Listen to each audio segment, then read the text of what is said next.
अस्सलाम वालेकुम, this is Quran light rater. शैतान पहले तो इंसान को नेकी करने नहीं देता, फिर भी अगर इंसान नेकी कर ले तो वो कोशिश करता है कि नियत में फतूर डाले। जब नियत में भी फतूर ना डाल सके तो वो कोशिश करता है इंसान से कोई ऐसा गुनाह सरजद हो जाए कि उसके अमाल बर्बाद हो जाए। याद रखें, हर गुनाह से अमाल बर्बाद नहीं होते। नेकी नेकी ही रहती है और गुनाह गुनाह ही रहता है। लेकिन कुछ गुनाह ऐसे होते हैं जो नेकियों को बर्बाद कर देते हैं। लोग नेकियां करते हैं और सोचते हैं कि अल्हम्दुलिल्लाह हम नेकी कर रहे हैं, जन्नत में जाएंगे। कब्र में जाएंगे तो कब्र जन्नत के बागों में से एक बाग होगी, लेकिन जब वहाँ पहुँचते हैं तो पता चलता है कि सब का सब जीरो हो गया। इसलिए उन गुनाहों के बारे में जानना बहुत जरूरी है जो नेकियों को बर्बाद कर देते। नंबर 1, नबी रहमत सल्लल्लाहु अलैहि वसल्लम की बारगाह में बुलंद आवाज से बात करना। रसूल पाक सल्लल्लाहु अलैहि वसल्लम को ऊंची आवाज में बात करना पसंद नहीं था, वो मध्यम आवाज में बात करते। लेकिन यहाँ लोगों को हरम में चप्पल पटकते हुए देखा गया है। रियाजुल जन्ना में जाने के लिए दौड़ रहे होते हैं। अब ये उनका शौक है, जो छूटता है छूट जाए, लेकिन दामने अदब नहीं छूटना चाहिए। नंबर 2,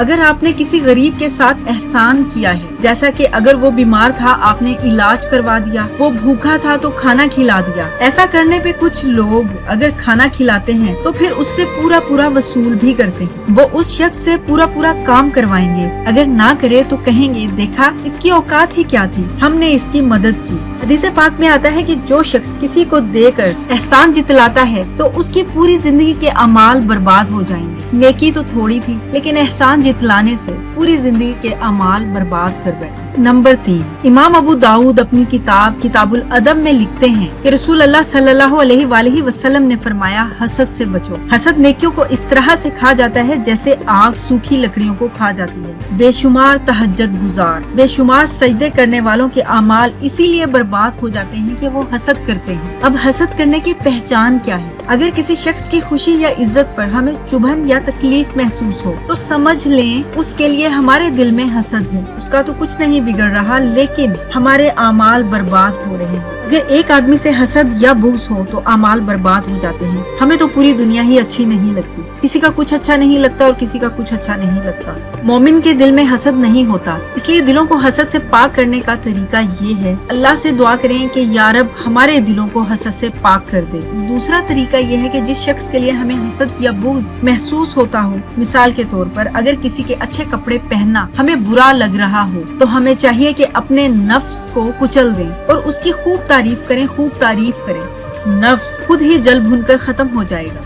किसी पाक दामन पर बदकारी की तोहमत लगाना भी अमाल को बर्बाद कर देगा। रसूल पाक सल्लल्लाहु अलैहि वसल्लम ने फरमाया कि अगर किसी ने पाक दामन पर बदकारी की तोहमत लगा दी तो 100 साल के नेक अमाल भी हुए तो अल्लाह उसे बर्बाद कर देगा। आज हमारे माशरे में ये बातें आम हैं कि उसका उसके साथ चक्कर चल रहा है, उसका इसके साथ चक्कर चल रहा है। क्या सबूत है आपके पास? जब तक आप अपनी आंखों से किसी को बदकारी करते नहीं देखेंगे आप बात नहीं कर सकते। और अगर देख भी लें तो इस्लाम कहता है कि पर्दा वाजिब है। अगर तूने किसी के ऐब पर पर्दा डाला तो अल्लाह तेरे ऐबों पर पर्दा डाल देगा। दाग दाग मत कर, सब दागदार है, बेदाग वही है जो परवरदिगार है। नंबर 5, जो अमाल दिखावे के लिए किए जाएं वो भी बर्बाद हो जाएंगे। रियाकार लोग जब अल्लाह के पास जाएंगे तो अल्लाह फरमाएगा कि जाओ उनसे ही सिला ले लो जिनको दिखावे के लिए अमाल किया करते थे। नंबर 6, जिन लोगों के अंदर खुद पसंदी होगी वो लोग 70 साल भी अमाल कर लें बर्बाद हो जाएंगे। अब ये खुद पसंदी है क्या? जैसा मैं हूँ वैसा कोई नहीं, मैं सबसे खूबसूरत हूँ, मेरे कपड़े सबसे ज्यादा अच्छे और कीमती हैं, मेरे जैसा कोई दूसरा इंसान है ही नहीं, मैं परफेक्ट हूँ। अगर आप में ये खूबियाँ हैं भी तो अल्लाह के शुक्रगुजार बने, ना कि खुद पसंद। जिसको मैं की हवा लगी उसे फिर ना दवा लगी ना दुआ लगी। नंबर 7, बदइखलाकी, सबसे लड़ना झगड़ना, बात करने का ढंग ना होना। इनकी जिंदगी में इखलाक और किरदार नहीं है। रसूल पाक सल्लल्लाहु अलैहि वसल्लम ने फरमाया, हुस्ने इखलाक गुनाहों को ऐसे पिघला देता है जैसे बर्फ को गर्मी। बदइखलाकी इंसान की नेकियों को ऐसे खराब करती है जैसे शहद को सिरका। नंबर 8, मस्जिद में दुनिया की बात करना नेकियों को ऐसे खा जाता है जैसे आग लकड़ियों को खा जाती है। मस्जिद में मुहतात रहें, ताजीम सीखें। अपना बहुत ख्याल रखिएगा, दुआ में याद रखिएगा। अल्लाह हाफिज।